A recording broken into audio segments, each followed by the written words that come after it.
अखिलेश यादव जी भी मुख्यमंत्री रह चुके हैं, तो एक अपने निवर्तमान मुख्यमंत्री के बारे में आप खुद ऐसा कहिए, उनको नमूना बोल दीजिए या किसी को पप्पू बोल दीजिए, किसी ये सब चीज़ें इतने उच्च पद पर शोभा। अगर मैं कह दूं कि हमारे मुख्यमंत्री जी पागल हो गए हैं, इस तरह की अनर्गल भाषा का इस्तेमाल करते हैं, तो ये शोभा नहीं देती। खुद एक मेंटल व्यक्ति है, पागल है वो, उनको बिल्कुल बोलने का वो नहीं। तो अभी हालिया बयान है, चाहे वो राजू दास जी का बयान हो, चाहे वो योगी आदित्यनाथ जी का बयान हो।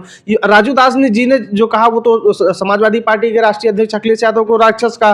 वहीं योगी आदित्यनाथ जी का बयान आया है कि उन्होंने कहा कि दो नमूने हैं देश में, एक दिल्ली में बैठा, एक लखनऊ में। इस पर आप लोग क्या सोचते हैं कि ये जो बयानबाजियां हैं ये किस स्तर पर राजनीति को लेके जा रही हैं आज के समय में?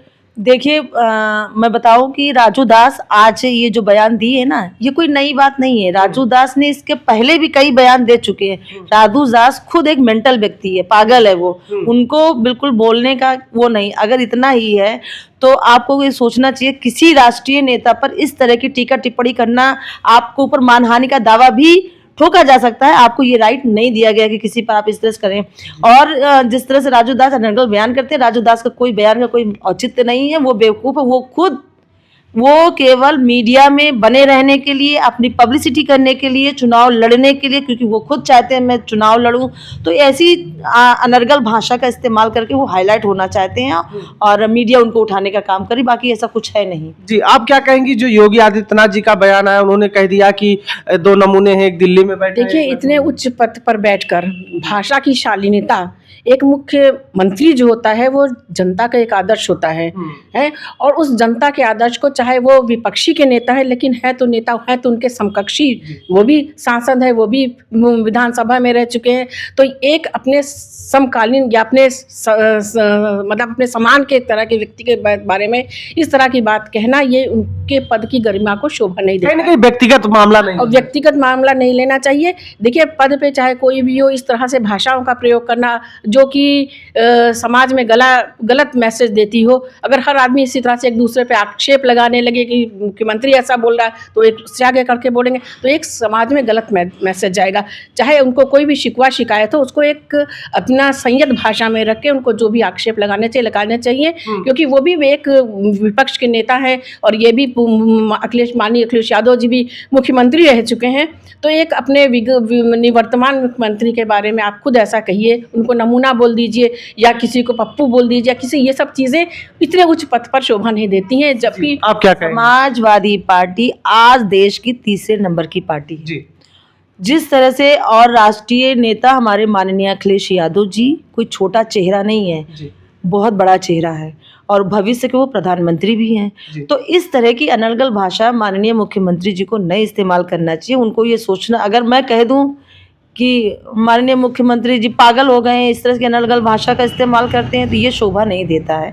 आप एक गरिमामयी पद पर है, तो आपको एक अच्छे भाषाओं का इस्तेमाल करना चाहिए, ताकि आप जो बोलते हैं ना कहीं आपके फॉलोवर्स भी होंगे, आपको फॉलो करें, तो आप ऐसी भाषा का इस्तेमाल ना करें कि आपके फॉलोवर्स ही आपको दुखी हो जाएं।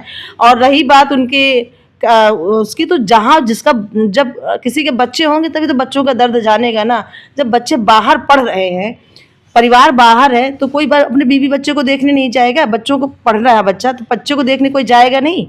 आप बताइए, अगर मेरा बच्चा विदेश में पढ़ रहा है तो मैं अपने बच्चों को देखने नहीं जाऊंगी, तो क्या गलत है? अगर राष्ट्रीय अध्यक्ष माननीय अखिलेश यादव जी विदेश चले गए हैं, तो भाई बच्चों को देखने तो सभी जाते। मेरा बच्चा पढ़ रहा है, एडमिशन कराया उन्होंने, वहाँ रह रहे हैं, तो व्यवस्था करना उनकी जिम्मेदारी है। तो ये, लेकिन उनको इस चीज़ का क्या दर्द है, क्योंकि उनके तो कोई है ही नहीं। अच्छा, जिस तरीके का राजनीतिक माहौल आज उत्तर प्रदेश में देखने को मिल रहा है, चाहे वो जहरीली बयानबाजी हो या फिर तमाम जो अपराध को लेकर, एक तरीके से कह लीजिए महिलाओं के ऊपर जितना अपराध बढ़ा है, जो NCRB की रिपोर्ट आई है उसने भी इस चीज़ को कहा है कि उत्तर प्रदेश महिलाओं के खिलाफ अपराध में नंबर 1 पे है। तो इसको लेकर आप महिलाओं के क्या सोचती हैं मैम, आप क्या कहेंगी? देखिए, उत्तर प्रदेश में हर साल 20% से ज़्यादा इजाफा होता जा रहा है महिला केसेज में। बलात्कार, किडनैपिंग, घरेलू हिंसा, इस तरह से उत्तर प्रदेश में बहू बेटियों के साथ बहुत असुरक्षित महसूस कर रही हैं। शाम होते ही महिलाएं घर से निकलने में कतरा रही हैं। तो कहीं ना कहीं ये सरकार इस मामले में फेल हो रही है और महिलाओं पर जो क्राइम बढ़ता जा रहा है, इसको रोकने के लिए हम लोग बहुत बार आवाज़ उठा चुके हैं, लेकिन ये दिनों दिन इसमें इजाफा होता जा रहा है। जबकि देखिए समाजवादी पार्टी की सरकार थी तो महिलाओं के लिए उसने बहुत सारी व्यवस्थाएं की थी। महिला थाना भी समाजवादी पार्टी का ही चलाया हुआ है, जिसकी हालत अब इस सरकार में ख़राब होती जा रही है। तो कहीं ना कहीं बहुत स्थिति खराब है। 1090 की सेवा भी समाजवादी पार्टी ने ही चलाई थी महिलाओं के लिए, जो कि फ्री हेल्पलाइन फ़ोन सेवा थी। तो बहुत सारे काम समाजवादी पार्टी ने महिलाओं के लिए, क्योंकि समाजवादी पार्टी का शुरू से ही मानना था कि महिलाओं की सुरक्षा और शिक्षा सर्वोपरि है। अगर महिलाएं पढ़ेंगी लिखेंगी और सुरक्षित रहेंगी तभी देश और समाज आगे बढ़ेगा। लेकिन अभी वर्तमान ये स्थिति बिल्कुल विपरीत हो गई है। लेकिन भारतीय जनता पार्टी के तमाम बड़े नेता ये कहते हैं कि जब समाजवादी पार्टी की सरकार थी तो प्रदेश में गुंडा राज व्याप्त था। अभी कुछ दिनों पहले स्वतंत्र देव सिंह का बयान आया, उन्होंने कहा कि जब 2012 से 17 तक समाजवादी पार्टी की सरकार उत्तर प्रदेश में थी, पूरे तरीके से गुंडा राज था, चारों तरफ नेताओं के काफिले तक रोक दिए जाते थे। ये सिर्फ जो है अपने अपराधों को, अपने राज्य में हो रही अपराध को महिलाओं बेटियों के साथ जो रहा है उसको छुपा रही है, उसको दबा रही है। और 10 साल पहले क्या हुआ उसको अभी लोगों के सामने दोहरा रही है। आज क्या हो रहा है, आज जनता जिस चीज़ से पीड़ित है उसको तो उसका तो कोई सॉल्यूशन नहीं दे रही है। तो ये सब जो है दिखावा है और दोषियों को सज़ा नहीं दी जा रही है।